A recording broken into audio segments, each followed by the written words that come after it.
ونستعينه ونستغفره ونعوذ بالله من شرور أنفسنا ومن سيئات أعمالنا. من يهديه الله فلا مضل له ومن يضلل فلا هادي له،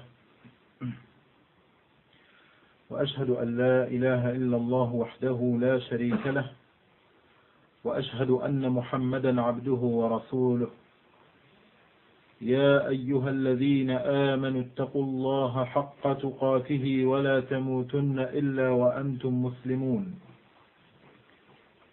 يا أيها الناس اتقوا ربكم الذي خلقكم من نفس واحدة وخلق منها زوجها وبث منهما رجالا كثيرا ونساء، واتقوا الله الذي تساءلون به والأرحام إن الله كان عليكم رقيبا. يا أيها الذين آمنوا اتقوا الله وقولوا قولا سديدا يصلح لكم أعمالكم ويغفر لكم ذنوبكم، ومن يطع الله ورسوله فقد فاز فوزا عظيما. أما بعد، فإن أصدق الحديث كلام الله جل جلاله، وخير الهدى هدى محمد صلى الله عليه وعلى آله وسلم، وشر الأمور محدثاتها، وكل محدثة بدعة، وكل بدعة ضلالة، وكل ضلالة في النار. أما بعد، ما زلنا في قراءة مواضع من كتاب أحكام الجنائز للشيخ الإمام محمد ناصر الدين الألباني رحمه الله تعالى رحمة واسعة. وبعون الله سبحانه وتعالى نأتي على مقطع اليوم من كلام الإمام وشيخ الإسلام ابن قيم الجوزية رحمه الله تعالى. نقله الشيخ من كتاب شيخ الإسلام زاد المعاد في هدي خير العباد.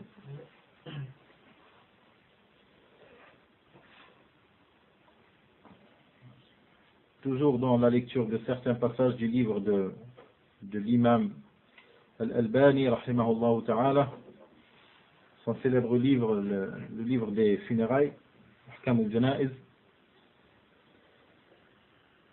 On va, bi'idhnillah, passer sur, plutôt lire un passage de l'imam et de Cheikh al-Islam al-Thani, le deuxième Cheikh al-Islam, qui est Ibn Qayyim al-Jawziyya, rahimahullah.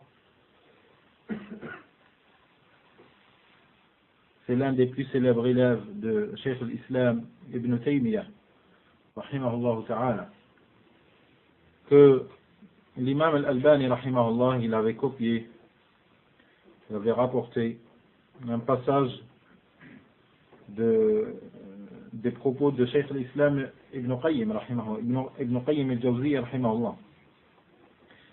Ce passage se trouve dans l'origine dans le livre Zad al-Ma'ad.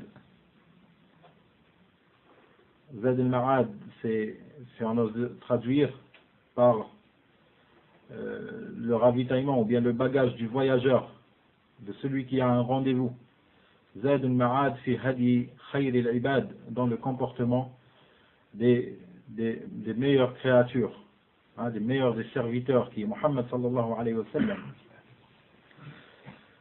Ce livre est une encyclopédie, quoiqu'il n'est formé que de 5 volumes dans la nouvelle édition, et dans l'ancienne dans 2 gros volumes, mais c'est une encyclopédie en vérité, parce que celui qui voit dedans ce qu'il y a comme science, ajib, amrun ajibun wa gharib. Et ce n'est pas bizarre que Cheikh al-Islam Ibn Qayyim al-Jawziyya rahimahullah écrit cet ouvrage, parce que celui qui dit Ibn Qayyim al-Jawziyya, il doit s'attendre à quelque chose de extravagant comme science, comme perle.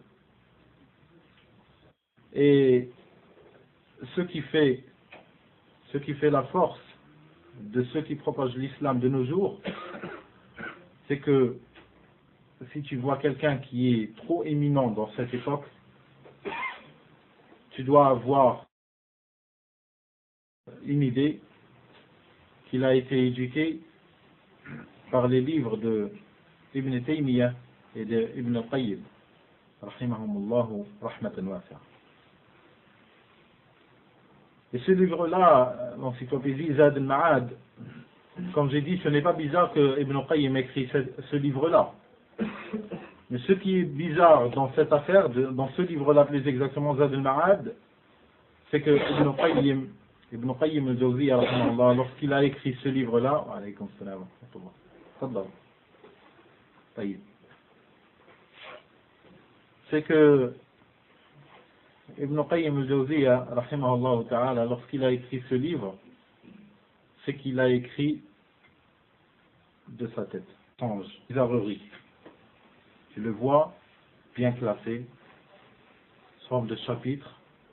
Aujourd'hui, on te donne Maktab al-Zahiriyya, on la met à ta disposition. On te donne un ordinateur avec les logiciels qui existent. Tu ne pourras même pas faire un chapitre. Tu ne pourras même pas classer de ta tête un livre par ce classement-là que l'imam Ibn Qayyim, rahimahullah, il l'a fait de sa tête. Alors quoi dire? L'argumentation des sujets. Hein? Et l'affaire de ce livre, c'est que une fois je suis tombé en lisant quelques passages comme ça, j'ai trouvé que le commentateur de ce livre-là, qui est Abdul Qadir al-Arnaout, et je crois en même temps avec Shu'aib al-Arnaout, ils ont fait les commentaires, ils ont commenté, ils ont corrigé le texte, l'original, et après ils l'ont imprimé. Ce qui est bizarre, c'est que Abdul Qadir al-Arnaout, il est connu dans la science à un certain niveau, dans la science du hadith, une fois il avait fait une remarque à Ibn al-Qayyim. Ibn al-Qayyim, c'était quoi sa faute? C'est qu'il a rapporté un hadith et il a dit Rawahu al-Tirmidhi. Et en vérité, il n'a pas rapporté al-Tirmidhi, il a rapporté peut-être Ibn Majah ou autre. Mais dans 5 volumes, si tu trouves une faute comme ça, ta critique, elle reviendra sur toi. Pourquoi cela? Parce qu'il faudra que tu saches que lorsqu'il a rapporté ces milliers de hadiths qui se trouvent dans ce livre-là, des fois avec leur chaîne de transmission, tout ça c'est de sa tête. Alors s'il se trompe dans une référence, ce n'est pas grave étant donné que dans tous les cas, Ibn Qayyim il avait raison à le rapporter comme hadith parce qu'il était authentique dans tous les cas. Alors l'imam al-Albani, rahimahullah ta'ala, il a rapporté un passage qui concerne notre sujet, les funérailles. Une certaine morale que Ibn Qayyim, rahimahullah ta'ala, il est connu trop par les morales, c'est qu'il a rapporté, et on va lire le passage et on viendra avec des explications.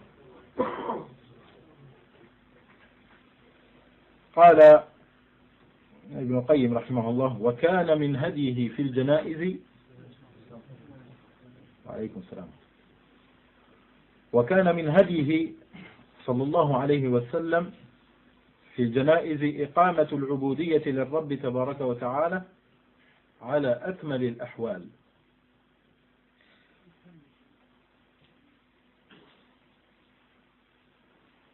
وكان من هديه صلى الله عليه وسلم في الجنائز إقامة العبودية للرب تبارك وتعالى على أكمل الأحوال.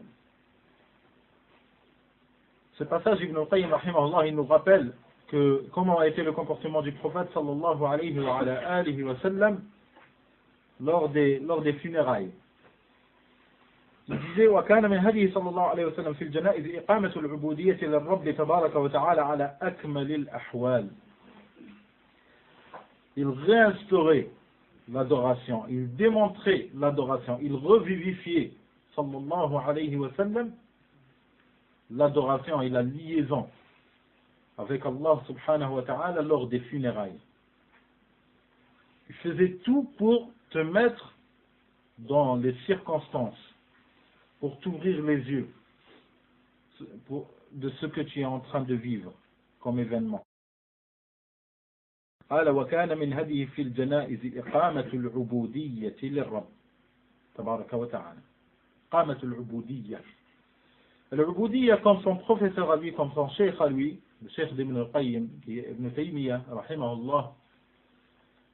L'ubudiyya, c'est un terme qui est consacré à tout ce que Allah subhanahu wa ta'ala il aime comme acte et comme parole faite dans le but de plaire à Allah subhanahu wa ta'ala et de se rapprocher d'Allah subhanahu wa ta'ala. Tout acte, toute parole, tout acte et toute parole que la personne fait et qui sait, et que cette personne-là, qu'elle sait que ces paroles et ces actes-là qu'il est en train de faire, ça plaît à Allah subhanahu wa ta'ala et ça le fera rapprocher d'Allah subhanahu wa ta'ala, ça c'est l'ibada. Ça c'est l'ibada, ça c'est l'adoration. C'est ça l'adoration. L'adoration ce n'est pas la salat, la zakat, le hajj, le sawm. Hein? Ce n'est pas ça seulement, l'ibada. L'adoration ce n'est pas ça seulement. C'est ce qui fait la différence entre l'islam et les autres religions. C'est que en dehors de l'église, tu es en train de vivre ta vie. Et c'est que les chrétiens, par exemple, ou bien les juifs, ou bien autres, ils disent, lorsqu'ils voient un prêtre, ils disent, celui-là c'est un homme de religion, c'est un religieux. Ou l'autre c'est une religieuse. Hein? Un homme de foi. Comme s'il y avait les autres, c'est des hommes de mécréance. Hein? Le musulman, il ne doit pas utiliser des termes comme ça. Hada rajul din. Hein? Comme certains, ils essayent d'instaurer ces termes-là dans les sociétés musulmanes. Mais ça n'arrive pas. Chaque fois qu'ils essayent, automatiquement c'est repoussé par une vieille. Pas par un docteur ou par un cheikh. C'est repoussé par une vieille et tout. Ça marche pas. Cette terminologie, elle n'est pas islamique. Un homme de foi. Et l'autre, c'est quoi? C'est un homme de secte. Un homme de foi, il veut dire par là, c'est quelqu'un qui se consacre aux adorations. Par contre, les musulmans, ils sont tous liés aux adorations. Tous. Certains, ils essayent d'utiliser pratiquants ou non pratiquants. Pas pratiquants ou non pratiquants. Même si tu ne pratiques pas, normalement, même si tu ne pratiques pas, tu es en train de pratiquer si tu as la foi. Alors, qu'est-ce que tu veux dire par là? Non pratiquant, ça veut dire kafir. Hein? Au moins de dire non pratiquant, ça veut dire kafir. Si tu dis non pratiquant, alors dis kafir. C'est mieux. Mais dire je suis musulman mais pas pratiquant, alors tu n'es pas musulman. Parce que le musulman, il pratique, qu'il soit chez lui, avec sa femme, comme a dit le prophète sallallahu alayhi wa sallam, lorsque les sahaba, radiyallahu anhum, ils ont posé la question au prophète sallallahu alayhi wa sallam. Ils lui ont dit, Ya Rasulallah, genre une chose qu'ils n'ont pas compris, non pareil, ils n'avaient pas assimilé trop vite un sujet. Ils ont dit, Ya Rasulallah, un de nous, il couche avec sa femme, il a des hasanats pendant les rapports. Regardez le prophète sallallahu alayhi wa sallam, comment il reconstitue l'aqidah dans cette question-là. Il dit Ara'ayta law annahu ataha fil haram. N'as-tu pas vu cette envie s'il l'avait dépensé et consommé dans le péché? Aurait-il des péchés? Sera-t-il châtié? Ils ont dit oui. Il a dit, alors c'est le même cas s'il l'a fait dans le halal. Un de nous, il va chez lui, il a des rapports avec sa femme, il a des hasanat. Pourquoi cela? Parmi les buts du mariage, c'est qu'il s'empêche du haram. Non pas il s'empêche, non. Parce que ça pourra avoir des conséquences sur la vie du couple. Il s'empêche du haram et il empêche sa femme du haram. De là vient à la personne de réfléchir. Que ce n'est pas lorsque tu n'as pas envie d'avoir des rapports que tu fais pas les rapports? Ah, j'ai pas envie. Là, toi, tu n'as pas envie. Et ta femme, pourquoi elle s'est mariée avec une chaise? Elle s'est mariée avec toi. Il ne faut pas être égoïste. Et cette mentalité, bien sûr, c'est une mentalité, comment on dit, importée. C'est une mentalité importée. Ce n'est pas une mentalité musulmane. Ce n'est pas une mentalité musulmane.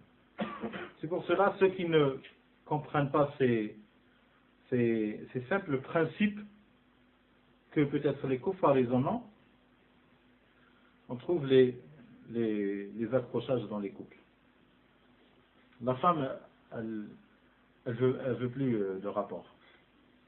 Et elle veut plus que tu la divorces. Elle veut pas que, plutôt que tu la divorces. Ce n'est pas une morale. C'est quoi le mariage? Alors qu'il reste avec sa sœur, au khalas. Il reste avec sa mère. Pourquoi il s'est marié? On reste amis. Ça n'existe pas, ça. Alors la personne, elle doit réfléchir avant de s'engager. Ça, c'est un exemple de l'uboudiyya, l'adoration. Des sujets comme ça, le rapport dans le couple, les rapports intimes dans le couple, ça peut rentrer dans l'uboudiyya, dans l'adoration. S'il a cette niya-là. Ainsi que l'intention, d'avoir l'intention, une chose qui n'est pas apparente alors que tu es en train d'adorer Allah subhanahu wa ta'ala. Pour nous, tu n'es pas en train d'adorer. Mais ce qui est en train de se constituer, c'est très important, ce qui est en train de se constituer comme intention dans ton cœur, ça c'est une ibada, c'est une adoration. Tu vois quelqu'un, il fait de la bienfaisance, hein, il a de l'argent, beaucoup, mashallah, ni'ma. Alors il donne, il paye à des vieilles, il paye à des vieux, il leur paye le hajj, ils vont faire le pèlerinage. Il voit un jeune, il n'a pas d'argent et tout, il voit qu'il a l'âge de se marier, il va, il se propose, il dit, tu veux te marier et tout, oui, j'ai pas d'argent, il le fait marier. Hein, talabat al-ilm, il leur achète des livres. Tu vois quelqu'un comme ça qui fait des bienfaisances, tu dis, subhanallah, si j'avais l'argent comme lui, je ferais comme lui, si ce n'est plus. Hein, le fait d'avoir cette intention-là, non pas comme parole, mais cette intention, et des fois la personne a dit ces choses-là, le fait de dire ça et d'avoir cette intention, tu as des hasanat. Allah te juge selon les intentions que tu as. Alors ça, c'est des adorations. L'adoration n'a pas un terme. Ce n'est pas un terme dont l'explication elle est évangélique.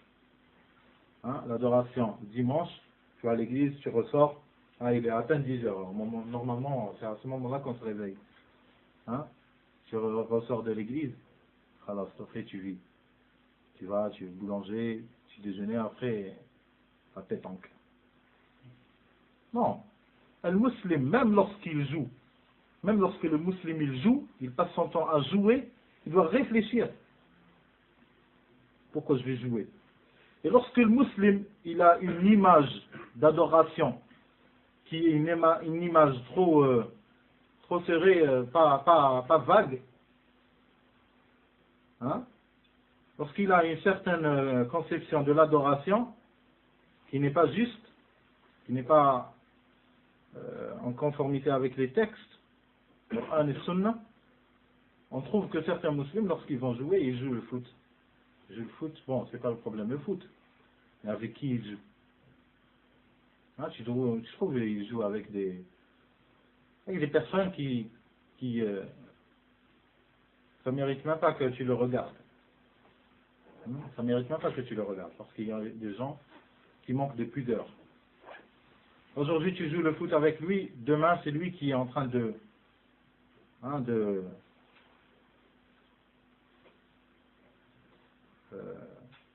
se faire la drogue et tout. Tu joues le foot avec lui, il joue en short. Et sans que tu aies honte de lui dire. Lorsque tu tombes dans le péché, ta foi elle baisse tellement que tu ne pourras même pas lui dire sais pas, Mourad ou bien Jean-Luc, nous on n'accepte pas quand on joue avec des personnes comme ça, qui ont les cuisses découverts et tout. Tu n'oseras même pas. Et le vécu, c'est pas les exemples qui manquent. Ainsi de suite. Alors l'ibada, ça a un sens trop vaste. L'ibada, dans les funérailles, même dans les funérailles, Wallah musta'an, même dans les funérailles, al-janaiz, on va dans les pays musulmans et tout, bon ici c'est, Wallah musta'an, déjà si on trouve là où le mettre, déjà c'est bon. Mais au bled par exemple, tu vois les morts et tout, lorsqu'il y a un mort, tout le monde il va, il le suit jusqu'à le mettre dans la tombe. Les discussions c'est quoi? Les discussions c'est Dunya, le rendez-vous, excuse-moi hier, je n'étais pas venu au rendez-vous et tout. Alors que la personne elle est en train de placer la personne dans la tombe. Il n'y a rien. Ni ibadah, ni rien.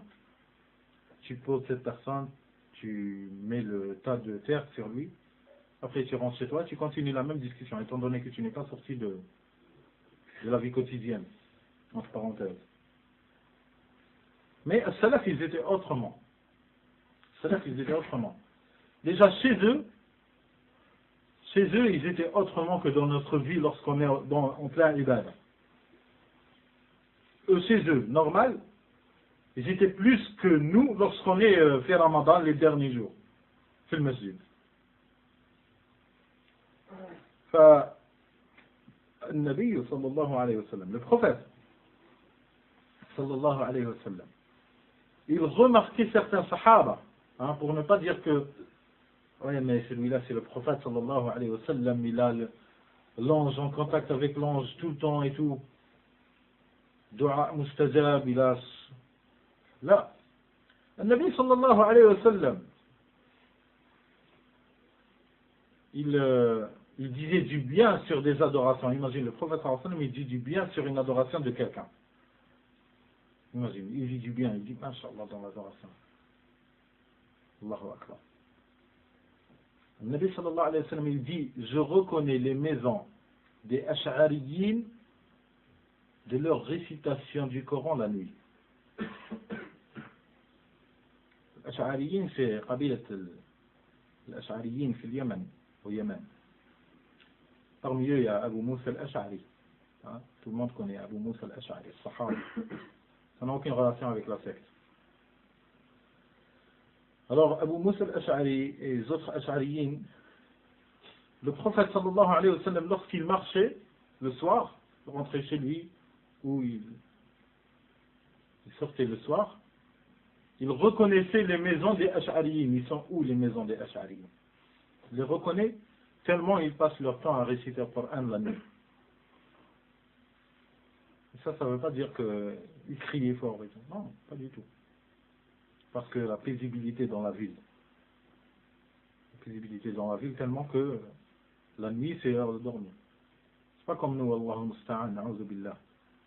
La nuit tu peux pas dormir. Les cris, les voitures, l'arrière, tout. Rien. Comment tu peux passer un moment stable, iman et tout? De là vient le mérite de vivre à la campagne que dans les villes. هذا النبي صلى الله عليه وسلم. فقال ابن القيم رحمه الله وكان من هديه في الجنائز إقامة العبودية للرب تبارك وتعالى على أكمل الأحوال. C'est-à-dire à des moments tu adores Allah subhanahu wa ta'ala, masha'Allah. Mais il y a dans d'autres moments, où la personne, elle se sent obligée de fortifier cette adoration plus que la normale. Maintenant, on étudie. Hein? On a un comportement, masha'Allah et tout, attentif. Mais s'il y a un cheikh, par exemple, on serait plus attentif à son cours. Et ça, ce n'est pas riya, ça. Ça, c'est l'iman. Lorsque tu fais salat à Nanterre, ou bien à Gennevilliers, ou bien à Argenteuil, tu rentres au masjid, tu fais salat.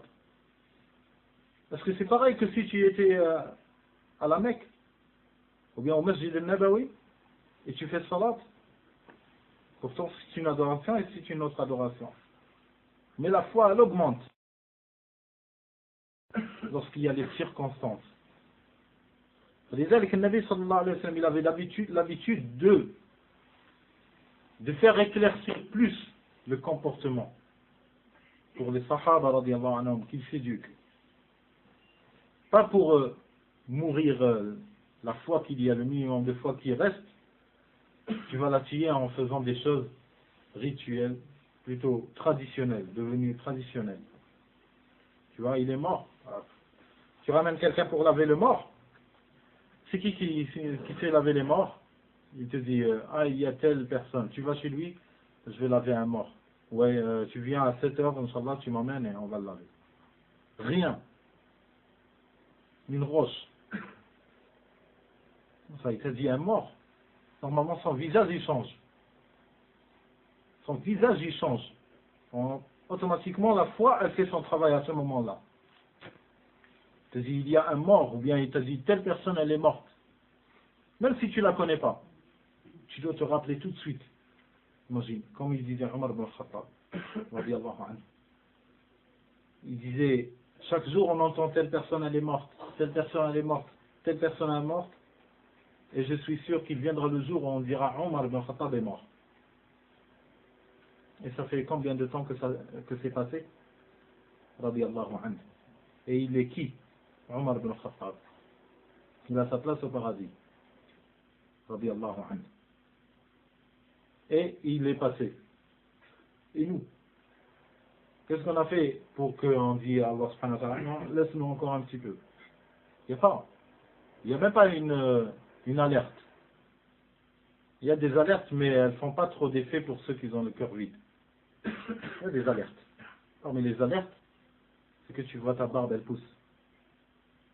Ah, déjà ça, tu espères. Beaucoup de frères, ils espèrent d'avoir la barbe qui pousse. Ils disent, Masha'Allah et tout. Mais ils ne la voient pas d'autre côté. D'autre côté, tu commences à devenir, tu commences à perdre ta jeunesse, qui veut dire, tu t'approches plus à la fin. Grisonnant, les cheveux grisonnants, gris. Hein? Ces cheveux-là, lorsqu'ils poussent, la personne, elle doit se faire une remarque. Elle doit se faire une remarque. Ah. Lorsque tu portes les lunettes. Ah, subhanallah, les lunettes. Oui, les lunettes, na'am.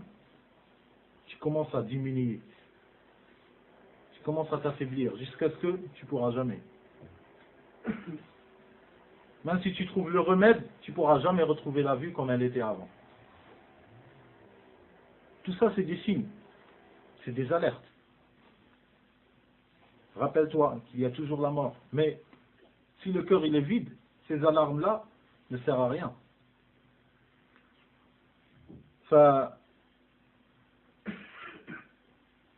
كان من هديه صلى الله عليه وسلم في الجنائز إقامة العبودية للرب تبارك وتعالى على أكمل الأحوال. Et il a dit aussi, رحمه الله, وسن يعني النبي صلى الله عليه وسلم وسن الخشوع للميت والبكاء الذي لا صوت معه وحزن القلب، وكان يفعل ذلك ويقول تدمع العين ويحزن القلب ولا نقول إلا ما يرضي الرب. قال ابن القيم رحمه الله, il a dit وسن صلى الله عليه وسلم الخشوع للميت, être humble. Ça fait partie de la sunna d'être humble. Lorsqu'on voit un mort, on doit se rappeler. Parce que la personne, si elle se rappelle, et si elle ne se rappelle pas, c'est quel cœur qu'il y a.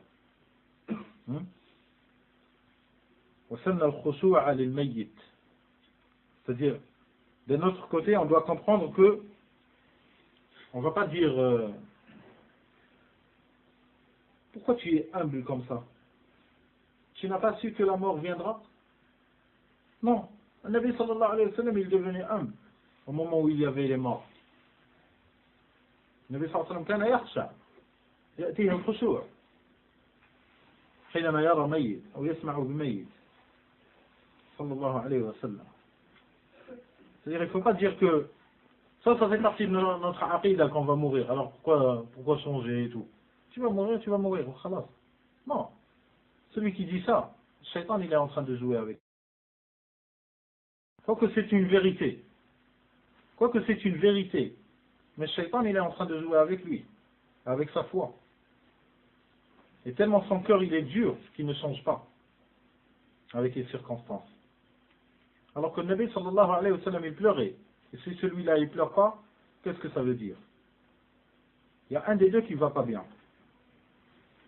Le Nabi sallallahu alayhi wa sallam, hasha, alayhi salatu wa sallam. Rabbahu Allah tabaraka wa ta'ala. C'est Allah subhanahu wa ta'ala qui l'a éduqué.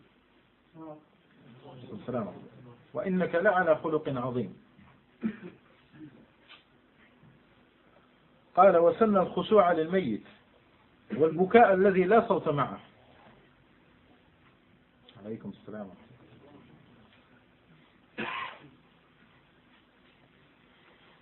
وسن الخشوع للميت والبكاء الذي لا صوت معه. Les pleurs qui n'ont pas de... Là où il n'y a pas un tapage, là où il n'y a pas d'écrit, là où il n'y a pas les femmes qui se griffent, hein? Là où il n'y a pas les femmes qui se déchirent les vêtements, comme c'était à l'époque de Jahiliya, avant la venue de l'islam. Ça, c'était un comportement de Jahiliya, quoi qu'on le trouve de nos jours. On le trouve de nos jours. Des personnes, lorsqu'ils entendent la mort de quelqu'un, ils commencent à crier, non pas à pleurer seulement, à crier, ils commencent à se griffer, à se tirer les cheveux, wa alaykum salam wa rahmatullah, à se tirer les cheveux, ainsi de suite, comme actes qui sont connus dans la société. Allah al-Musta'an. Après on veut éduquer la communauté sur fonder un État islamique.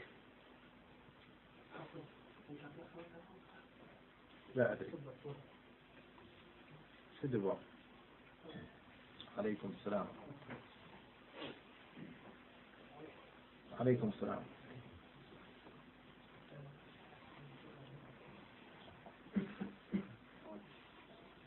Alors qu'on essaye de fondre, on essaye de propager l'idée dans la communauté de s'occuper d'un État islamique et de fonder un État islamique. Alors que dans les foyers, le premier problème qui viendra et surgira, on trouve les personnes qui ne se contrôlent plus avec din Allah subhanahu wa ta'ala. Si ta mère, si ta sœur, au premier problème qui surgit, tu n'arrives pas à la contrôler, comment tu pourras contrôler tout un État? Si ton foyer, tu ne pourras pas le contrôler avec le kitab ou sunnah, comment tu entames une mission qui est une mission propre aux prophètes et aux messagers, alayhim as-salatu was-salam. Ceux qui ne sont pas prophètes et messagers, ils peuvent entamer ces missions-là. Mais après qu'ils aient commencé par eux-mêmes, et après qu'ils aient terminé par d'eux-mêmes les problèmes qui se trouvent dans leur foyer, les problèmes qui se trouvent dans leur palier, dans leur cité, si chacun de nous il faisait da'wah chez lui, on n'aurait pas trouvé tous ces problèmes-là. Avoir tout ce qu'il y a comme problème dans nos pays, Allah al-Musta'an. Ici on trouve des égarements qui se déroulent. Ici, dans Bilad al-Kufr. Des égarements dans la société française, par exemple, qui se déroulent. Et malheureusement, on trouve la majorité des égarements commis par qui? Par des fils de musulmans. Allah al-Musta'an. Dans Bilad al-Kufr. Dans les pays de Kuffar. On en a marre. Tellement on écoute tel il a été arrêté pour un vol, tel il a été arrêté pour un meurtre, tel il a été arrêté pour de la drogue. Et lorsqu'il cite les noms, on en a marre d'écouter Jamal, Abdelrahman, Fawzi et tel autre nom. Que des noms de musulmans, Allahumma musta'an. Qu'est-ce qui se déroule dans leur foyer? C'est quoi le da'wah qui se trouve dans leur foyer? Pourquoi on ne trouve pas? Pourquoi on ne trouve pas des noms de kuffar? Quoique les kuffars, ça c'est l'origine. Normalement, ils doivent, leurs noms, ils doivent apparaître le plus. Pourquoi cela? Parce que les kuffars, ils ont une da'wah. Ils ont une da'wah chez eux. Quoique c'est une da'wah c'est le kufr. Elle est fondée sur le kufr. Mais la personne, elle est obligée, l'insan, l'être humain, il est obligé de suivre un rythme dans la vie. Obligé. Un ordre, un certain ordre. Et lorsqu'il suit aucun ordre, qu'il soit du bien ou du mauvais, il s'égare. Et lorsqu'il suit un ordre comme l'ordre des kuffars, il s'égare. Il s'égare dans tous les cas. Et il devient kafir. Et lorsqu'il suit aucun ordre, ni celui des kuffars, ni celui des musulmans, il devient pire. C'est ça le résultat de ce qu'on est en train de vivre. De ce qu'on est en train de survivre, plutôt. Allahu musta'an. قال وسن الخشوع للميت والبكاء الذي لا صوت فيه أو لا صوت معه.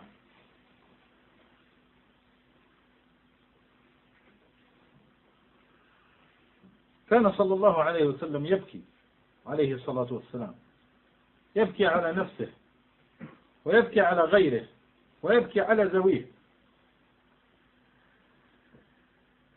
كما يأتي إن شاء الله. قال والبكاء الذي لا صوت معه. Et ça fait partie de la miséricorde. Allah subhanahu wa ta'ala dit وما أرسلناك إلا رحمة للعالمين وما أرسلناك إلا رحمة للعالمين. On t'a envoyé que miséricorde. Et ça fait partie de la miséricorde du prophète sallallahu alayhi wa sallam bi'idhnillah. C'est que le prophète sallallahu alayhi wa sallam, il nous a appris qu'il nous est permis de pleurer. Et s'il n'avait pas de miséricorde, il nous aurait dit de ne pas pleurer du tout. Comme font en Sophia. Ils disent que nous, on persiste. Tu pleures, ça c'est une faiblesse de foi. Là, abadan. Tu pleures, c'est une faiblesse de foi. أبدا. النبي صلى الله عليه وسلم كان يبكي عليه الصلاة والسلام. يبكي لسبب شرعي.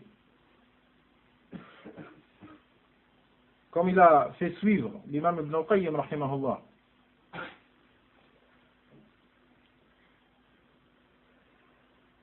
Comme il a fait suivre l'imam Ibn al-Qayyim rahimahullah dans le hadith qu'il a rapporté. وهو قوله صلى الله عليه وسلم تدمع العين ويحزن القلب ولا نقول إلا ما يرضي الرب. تحزن العين أو تدمع العين ويحزن القلب. Le cœur, il sent une douleur. Et l'œil, il fait couler des larmes. Mais on ne dit, et on ne dira que ce qui satisfera Allah subhanahu wa ta'ala sur nous. C'est-à-dire, même une douleur, quand que tu vis une douleur, mais elle doit être contrôlée. Tout est contrôlé dans le musulman. Tout. Même tes douleurs, même ta rigolade. Tu rigoles, mais elle doit être cernée, elle doit être contrôlée, la rigolade. Par dinillah subhanahu wa ta'ala. Tadhak, il s'est permis de rigoler, il s'est permis de rire. Mais un certain rire. Pas comme le rire de ceux qui ont oublié Allah subhanahu wa ta'ala. Pas le rire de ceux qui ont oublié qui vont traverser le pont au-dessus de Jahannam, au-dessus de l'enfer.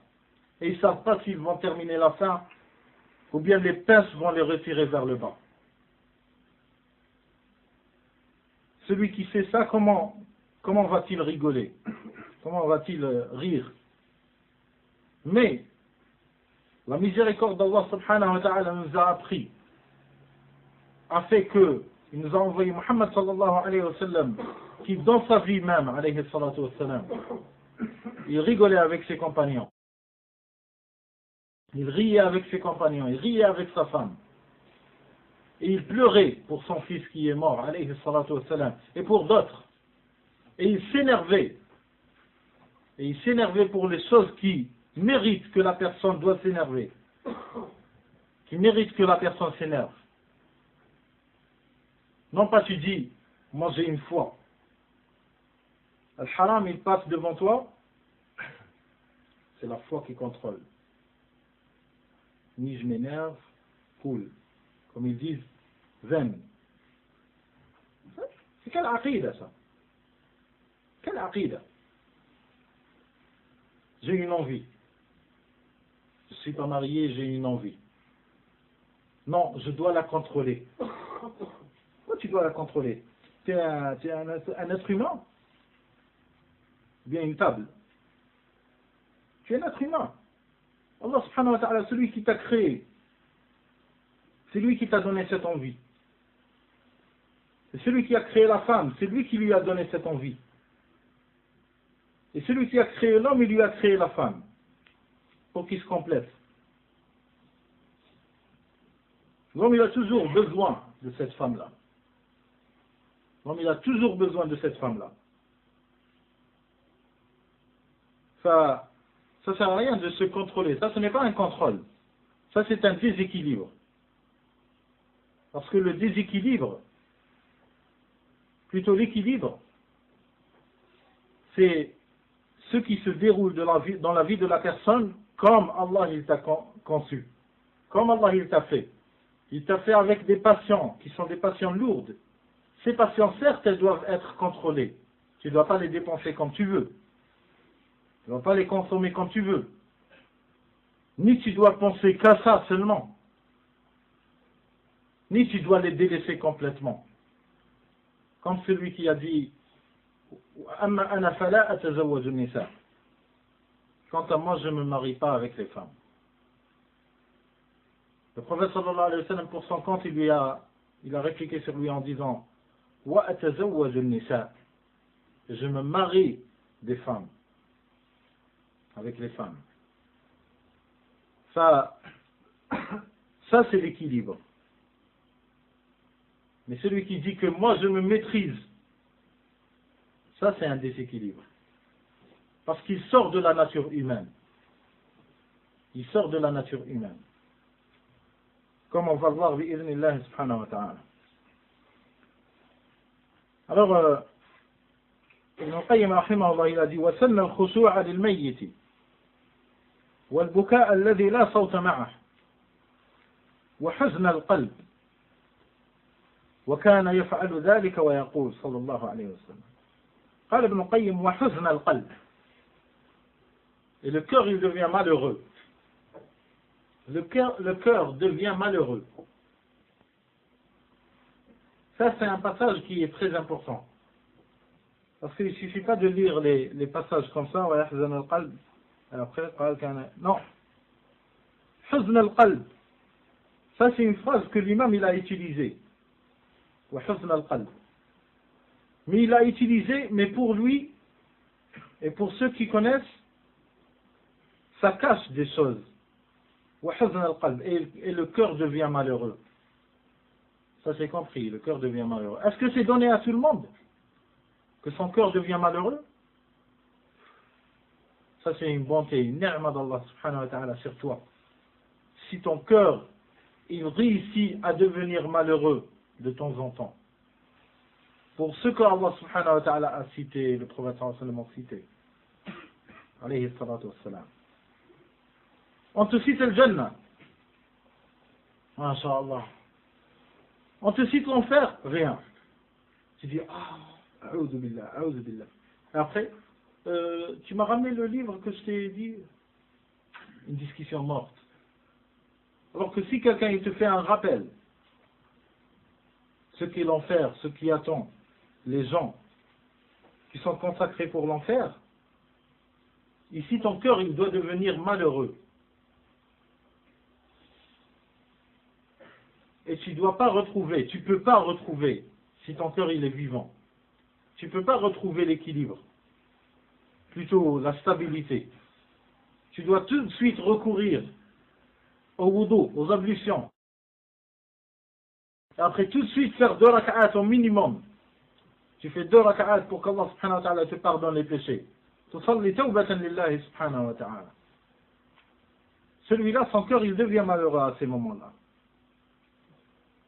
Mais le plus important, c'est comment les cœurs deviennent malheureux. On a su, et c'est facile. C'est pour ça qu'on n'a pas entamé de l'autre côté. Comment le cœur devient heureux. Quoique ce moment heureux qu'il passe, la majorité des gens, ils sont heureux par le péché. Ils sont heureux par le péché. Et ça c'est musiba, et ça c'est neuf, c'est l'âme. C'est l'âme qui t'incite à faire ça. Parce que l'âme, elle choisit toujours le mauvais. L'âme, elle choisit toujours le mauvais. Il lui est plus facile et elle l'aime le plus. Mais la personne avec sa foi, il doit corriger cette âme. والدليل قوله تعالى إن النفس لأمارة بالسوء. Il y a une exception pour les pieux. Hein? Leur âme ne les insiste que faire du bien. Qu'à faire du bien. Mais النفس أمارة بالسوء. Parce qu'il lui est facile. Premièrement, il lui est facile. Deuxièmement, c'est des délices. Et l'âme, elle a tendance à pencher plus vers les délices que vers les choses qui sont dures. Et troisièmement, et qui est un fardeau, c'est qu'il y a Shaitan, le diable, qui fait le travail sur cette âme-là, si toi tu ne le fais pas. Comme disent certains prédécesseurs, ils disent Nafsuka illam tashghalha bil haqq shaghalatka bil batil. Ton âme, si tu l'occupes pas avec ce qui est véridique et ce qui est de droiture, elle va t'occuper avec ce qui est égarement. Un de vous, il mène. Un de vous, il mène. Soit toi, avec ton iman, soit neuf, l'âme.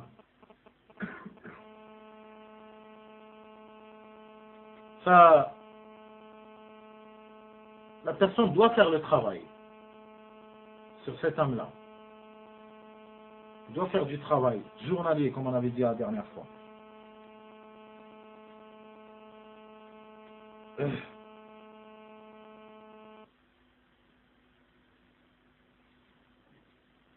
L'imam Ibn al-Qayyim, rahimahullah, il dit dans un autre passage, dans un autre livre, il dit إذا قسى القلب قحطت العين. Si le cœur, et ça fait partie des symptômes, lorsque tu fais un diagnostic et tu repères la maladie, ça déjà la guérison elle est sur le chemin. C'est pas comme quelqu'un, il est malade, on ne sait même pas qu'est-ce qu'il a. Peut-être on va s'occuper de son oreille alors qu'il souffre de l'estomac. On va s'occuper de l'estomac alors qu'il souffre du cœur. Mais le fait de découvrir la maladie, elle vient d'où? Et les symptômes, il nous est plus facile d'attaquer le sujet et de le traiter et de le travailler. Alors Ibn al-Qayyim rahimahullah يقول إذا قسى القلب قحطت العين. Si le cœur durcit, l'œil sèche. Si le cœur durcit, l'œil sèche. Ça veut dire, la personne qui ne pleure pas, celui-là, il a un cœur qui est dur. Et plus il est dur, plus ça nécessite un travail fort. Une personne, tu lui récites Ayatul min kitabillah, il ne pleure pas. Une personne, tu lui récites ce que Allah subhanahu wa ta'ala lui a réservé. Ce que Allah subhanahu wa ta'ala lui a réservé au paradis. Si jamais il fera partie des gens du paradis. Et tu lui cites ce qu'Allah subhanahu wa ta'ala a réservé aux gens de l'enfer. Si jamais il fera partie des gens de l'enfer, et lui il ne sait pas. Est-ce que c'est au paradis ou c'est à l'enfer? Comment il ne va pas pleurer pour son sort? Alors, tu entends des personnes, ils écoutent des cassettes, du début à la fin, des cassettes, pas une cassette ni deux, des cassettes, plusieurs, des séries, mawa'id, zikra, les rappels, et son cœur ne bouge pas. Allahu musta'an. Marad, qulubun marda. Il entend tel savant, il est mort, ça bouge pas. Ah, rahimahullah, t'as vu? C'est un chef, masha'Allah. Tu sais pas que c'est une lanterne pour toi qui vient de s'éteindre? Une lanterne dans ton chemin vers le paradis qui vient de s'éteindre lorsqu'un savant meurt. C'est une lampe que tu viens de perdre. L'autre savant, un Cheikh Al-Albani, le Cheikh Ibn Baz, c'est éteint. Cheikh Al-Albani, rahimahumullah.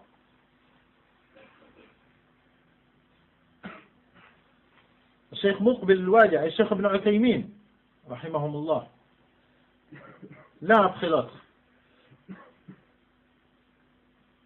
Lorsqu'un mubtadi' il meurt, c'est une lanterne qui s'allume. C'est une lampe qui s'allume dans ton chemin. Plutôt c'est une barrière qui s'efface. Allahu musta'an. Tu n'as pas ces vérités-là. Comment tu pleures lorsque ton père meurt, lorsque ta mère meurt? Et lorsque Cheikh al-Islam il meurt, alaykoum salam. Lorsque Cheikh al-Islam meurt, c'est comme si c'était quiconque. Celui-là, il n'a pas la vraie conception encore, il n'a pas la vision. Innaha la ta'mal absar. Ce n'est pas les yeux qui deviennent aveugles. إنها لا تعمى الأبصار ولكن تعمى القلوب التي في الصدور. Mais c'est les cœurs qui deviennent aveugles. Parce que ce n'est pas avec les yeux que tu regardes, comme on a dit maintes fois. En vérité, les yeux te montrent l'apparent. Mais le cœur te fait montrer la vérité des choses comme elles sont. La vérité des choses comme elles sont. Et plus tu te donnes l'adhkar, dhikrullah subhanahu wa ta'ala, tilawat al-Qur'an, الأذكار أذكار الصباح والمساء أذكار النوم أذكار الاستيقاظ أذكار الجماع أذكار الأكل والشرب قراءة المعوذات آية الكرسي والأذكار وغيرها. Plus tu te donnes ces causes-là, plus Allah subhanahu wa ta'ala t'installera dans ton cœur. Yarhamukallah. Plus tu te donnes ces causes-là, qui sont adhkar, plus Allah subhanahu wa ta'ala te donne une chose avec laquelle il t'est permis de faire la tranche des choses. Ça c'est vrai, ça c'est faux, ça c'est vrai, ça c'est faux. Et tout cela, l'adhkar, c'est selon la sunna du prophète sallallahu alayhi wa sallam. Sinon le khawarij, la'natullahi ta'ala alayhim, ils sont des gens qui invoquent plus et qui utilisent plus du côté du nombre le rappel que les sahaba radiyallahu anhum. Mais ils sont aveugles. Pourquoi cela? Parce que le rappel qu'ils le font, le rappel qu'ils font, il n'est pas en conformité avec la sunna du prophète sallallahu alayhi wa sallam.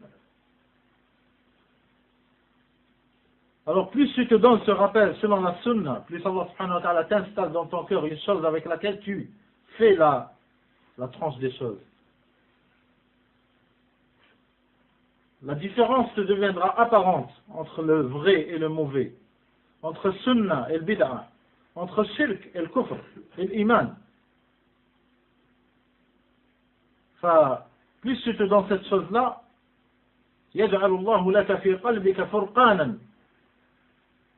C'est ce qu'on appelle al-furqan. فابن القيم رحمه الله قال إذا قسى القلب, si le corps durcit, l'œil devient sec. Ça fait partie des signes que le cœur il est mort ou malade, gravement malade, selon l'état de la personne. La personne, elle écoute l'adkar, elle assiste au durus, il écoute le mashayikh, il fait l'umrah, il fait le hajj, il fait le sadaqa, ajib, et toujours avec ça, et toujours avec une femme qui lui est pas permise, toujours avec une copine. Wallahu al-musta'an. Il n'arrive pas à s'en débarrasser. Il y a quelque chose qui cloche dans ta foi. Tu dois revérifier tout en partant de la sincérité. Il y a des salafs qui, leur foi devant tout le monde, elle est pareille que leur foi lorsqu'ils sont chez eux, tout seuls dans leur chambre. Ce n'est pas les circonstances qui font augmenter leur foi et tout. Et ça, par rapport à nous, c'est normal. Alhamdulillah, c'est une bonté.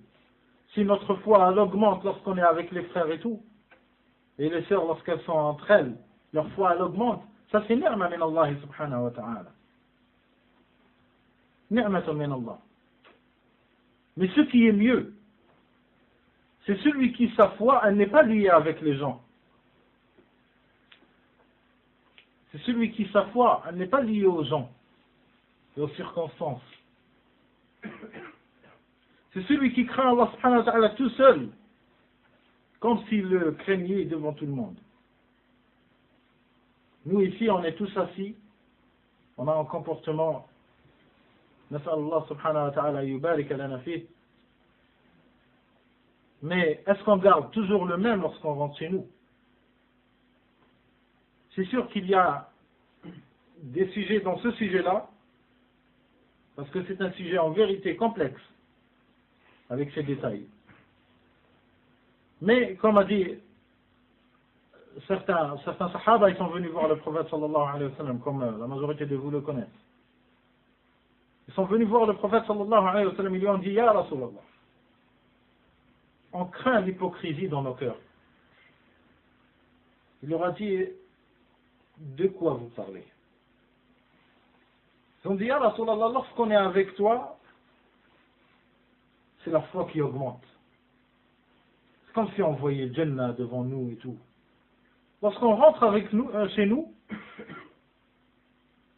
et on se mélange avec nos femmes, nos enfants et tout, c'est comme s'il n'y avait pas le rappel que tu avais dit. Le prophète sallallahu alayhi wa sallam leur a montré, il leur a démontré comme quoi ça c'est un cas normal. C'est un cas normal.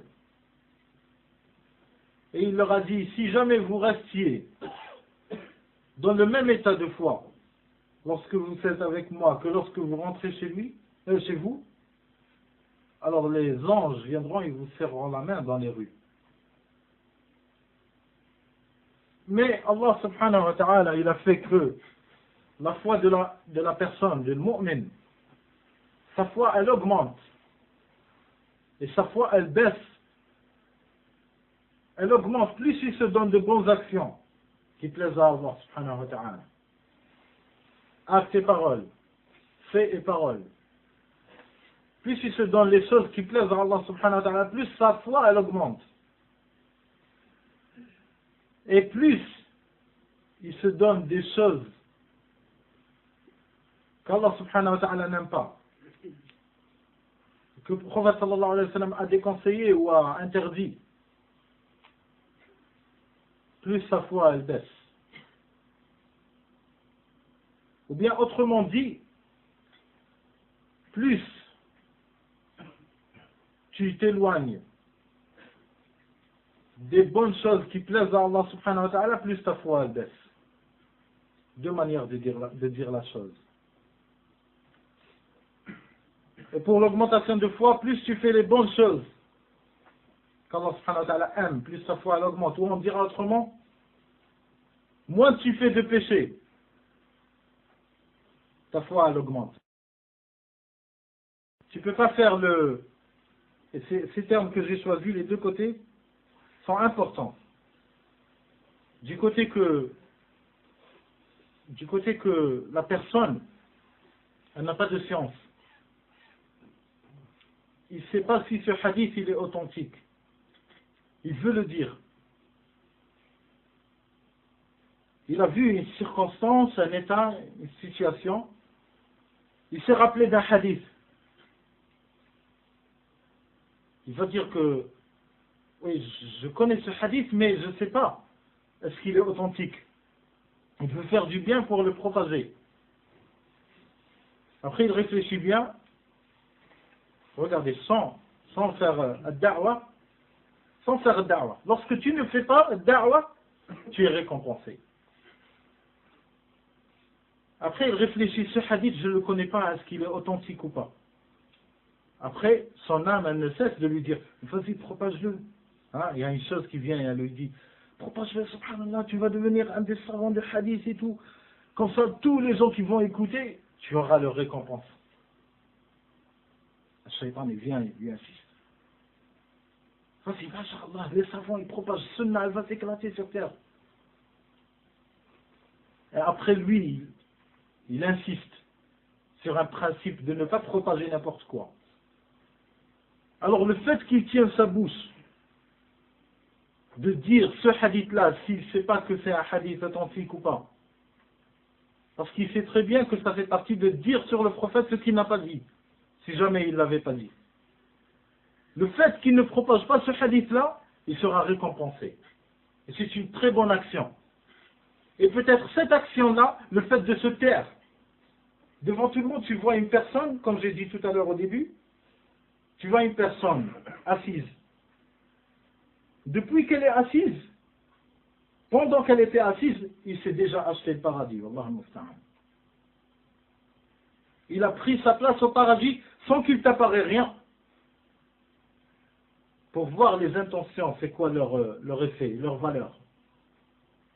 Alors que s'il avait dit, non, قال رسول الله صلى الله عليه وسلم من لم يهتم بأمر المؤمنين بأمر المسلمين فليس منهم. Hadith موضوع, mensonger. Hadith mensonger. Celui qui ne prête pas attention aux affaires de la communauté, celui-là, il ne fait pas partie d'eux. Un hadith mensonger. Tu voulais faire revivre la communauté avec un mensonge sur le prophète sallallahu alayhi wa sallam? Tu as acheté, comme a dit le prophète sallallahu alayhi wa sallam. Tu as acheté ta place en enfer, wallah musta'an. Parce que le prophète sallallahu alayhi wa sallam, il a dit Man قال علي ما لم أقل فليتبوأ مقعده من النار.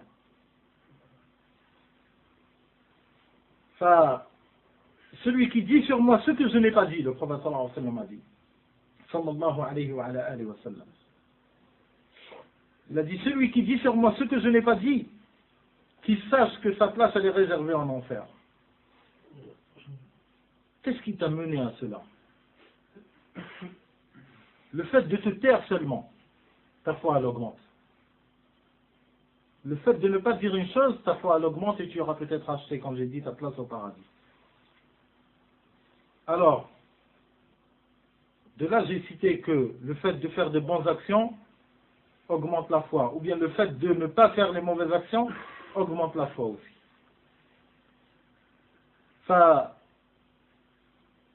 فذلك قال ابن القيم، نرجع إلى كلام ابن القيم رحمه الله، إذا قسى القلب قحطت العين. Et Ibn Qayyim rahimahullah, il nous cite les causes. C'est quoi qui mène à ce que le cœur devient dur? Ah, ça c'est très important. Pourquoi les cœurs deviennent durs? Et vous allez voir, Allahu Akbar, ulama l'islam, les savants de l'islam.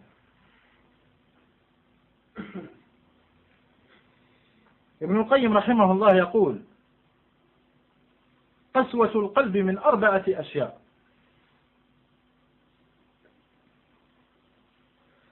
قسوة القلب من 4 أشياء إذا جاوزت الحد. Le durcissement des cœurs résulte de 4 choses si elles dépassent la limite. De 4 choses si elles dépassent la limite. Et subhanallah, ces 4 choses-là, quand vous allez voir, bi'idhnillah, ces 4 choses-là, on les fait tous. On les fait tous, et ça fait partie obligatoirement de notre vie quotidienne. On est obligé de passer. Mais lorsqu'on ne connaît pas la mesure des choses et les limites qui nous ont été données, et lorsqu'on n'éduque pas notre âme à des limites, ça résulte ce que l'imam a dit, rahimahullah. Il a dit les 4 choses. Al-akl, le manger, la nourriture. Al-akl. Wal-nawm, le sommeil, dormir. Wal-kalam, parler, c'est exactement le bavardage. Wal-mukhalata, et se mélanger avec les gens. Allahu Akbar. Ibn al-Qayyim, rahimahullah, Cheikh al-Islam, ces 4 choses-là, si elles dépassent la limite, c'est une des causes que le cœur devient dur. Al-akl, manger. Et pour donner un exemple vivant, ce n'est pas un problème. Surtout qu'on vient de terminer Ramadan, Somme Ramadan. Parce que tu viens à Ramadan, tu vois la table, comment elle est embellie. On dirait que tu voulais faire une grandeur nature de Jannah. Ta femme, elle te ramène. Allez, tout. Mélange. On dirait que tu vas.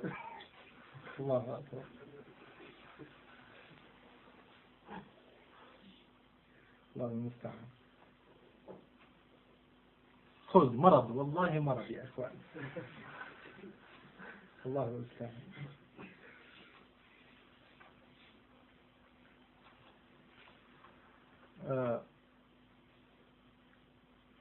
فالزيادة على الحد، كل ما زاد على الحد كما يقول القدامى يقولون: كل ما زاد عن حده انقلب إلى ضده. Chaque chose qui dépasse ses limites, elle revient sur toi-même. C'est-à-dire, elle revient d'un côté néfaste. Regardez, même dans les habits, Allahu musta'an, les rijal, l'isbal, c'est de ne pas avoir respecté les limites, le fait d'allonger ses vêtements. Allahu musta'an. Al-akl. يأتي الرجل على الإفطار. Il vient pour le manger. Pour manger l'adhan, il commence à manger. Il mange de par-ci, de par-là, de l'autre, de l'autre. C'est quoi le but?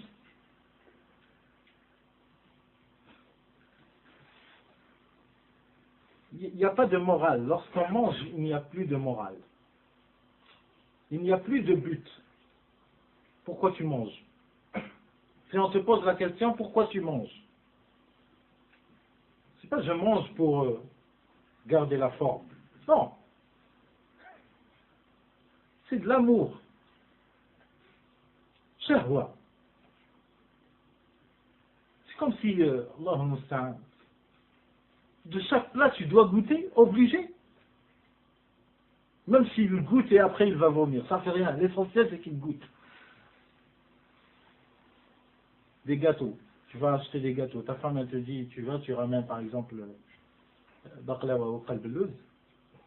Tu rentres à la boulangerie. Allah al-Musta'an. Ça y est, tes yeux ils s'agrandissent. On dirait la caverne d'Ali Baba. Il est rentré. Alhamdulillah, ça s'est ouvert. Jahl, malade. Et des choses comme ça, alhamdulillah, quoique on est dedans, mais alhamdulillah, lorsqu'on réussit à revoir qu'on a tort en faisant ces choses-là, et le fait de rigoler, de sourire, c'est on rigole sur nous-mêmes. Alhamdulillah, ala kulli hal. Parce que la personne elle rigole sur elle-même, sur des péchés, c'est qu'il se rend compte comme quoi il avait tort. Et ça déjà c'est un bon début. Après il reste la correction. Pas comme celui qui, tu lui dis, pourquoi tu manges? Il essaie de se légitimer. Hein? Se légitimer je mange tout. Parce que Allah n'a pas interdit, alors je mange tout. Allah n'a pas interdit, alors c'est wajib, tu manges tout. C'est comme ça qu'on doit comprendre pour toi. C'est wajib, si tu ne manges pas tout ce qu'il y a sur la table, tu es ethn. C'est comme ça la conception? Là. النبي صلى الله عليه وسلم ما كان يعود نفسه هكذا ما كان يربي نفسه هكذا. Le prophète sallallahu alayhi wa sallam, il ne s'éduquait pas ainsi. Le prophète sallallahu alayhi wa sallam, il ne laissait pas son âme.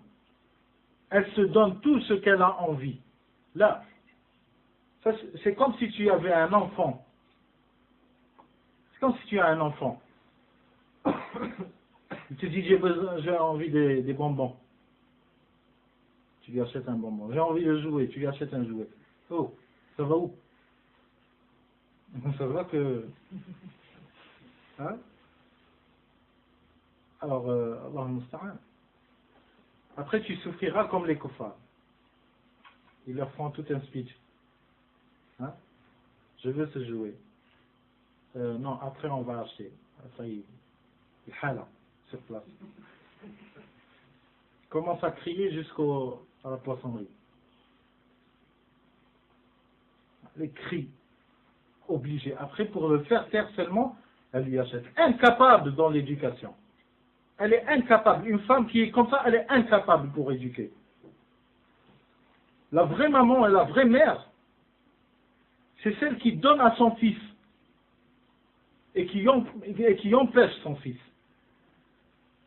Pas donner seulement. Donner, ce n'est pas une solution. Regardez ce que ça a donné comme résultat sur les kuffars. Il voit un film, il veut l'application. Il veut le faire. Comme en Angleterre, si je me rappelle bien, un enfant il s'est jeté de la fenêtre, mort. C'était quoi? Il était un fou de Spider-Man. C'est quoi ça? C'est cette éducation. Nous, pour devenir fous des films de l'islam, ce n'est pas une éducation. On dit que c'est archi faux. Spider-Man, c'est un papier, dessin animé. Sont où les parents dans tout ça? Celui qui a vu le tueur, il tuait tout, il coupait tout.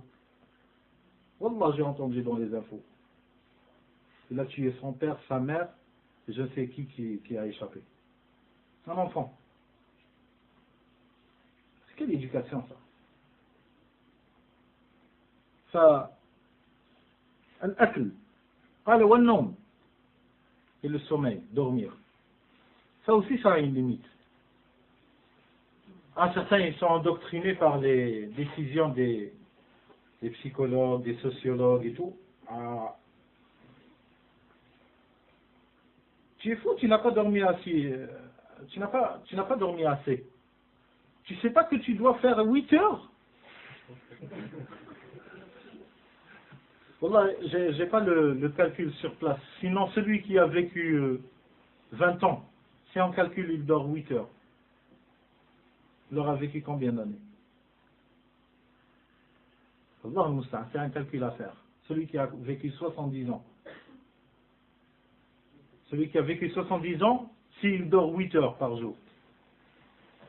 Ça, c'est sans compter lorsqu'il était bébé. Lorsqu'il est bébé, bon, on ne va pas dire au bébé, lève-toi, c'est le moment de te réveiller. C'est pas un maçon, c'est pas un boulanger. Hein? Il dort comme il veut.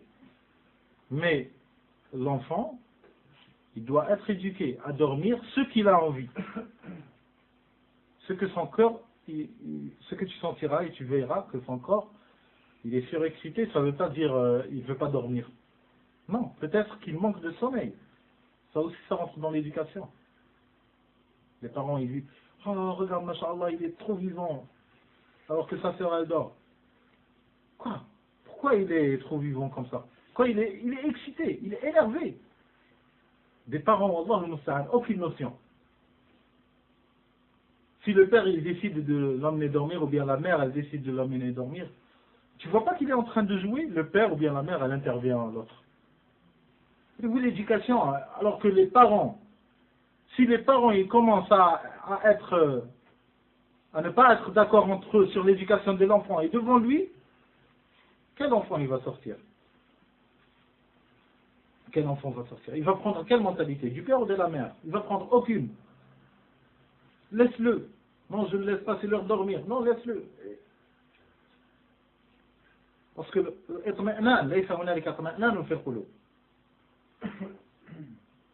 il n'y a pas de stabilité dans les cœurs. Parce qu'il n'y a pas de stabilité dans les cœurs.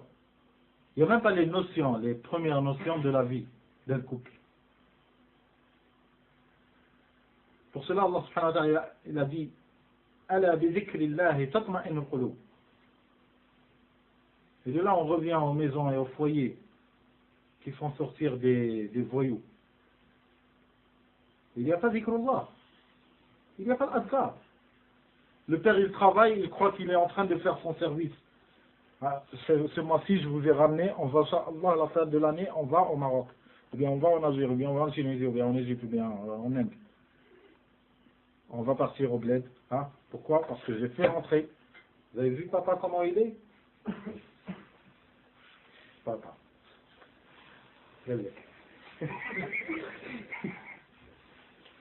Quel papa? Tu es une banque.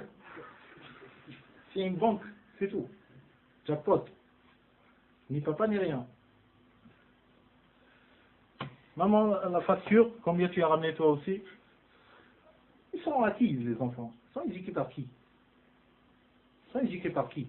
Si vous vous occupez de l'argent que vous rentrez, vous allez donner quoi? La contrepartie.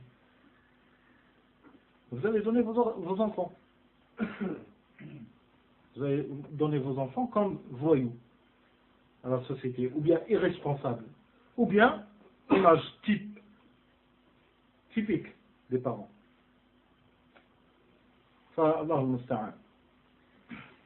فقال ابن القيم رحمه الله الأكل والنوم والكلام والمخالطة. On viendra inchallah bidnillah la prochaine fois sur la suite de l'explication de cette parole d'Ibn al-Qayyim رحمه الله. سبحانك اللهم وبحمدك أشهد أن لا إله إلا أنت أستغفرك وأتوب إليك وصلى اللهم وسلم وبارك على نبينا محمد وعلى آله وصحبه أجمعين. جزاكم الله خير.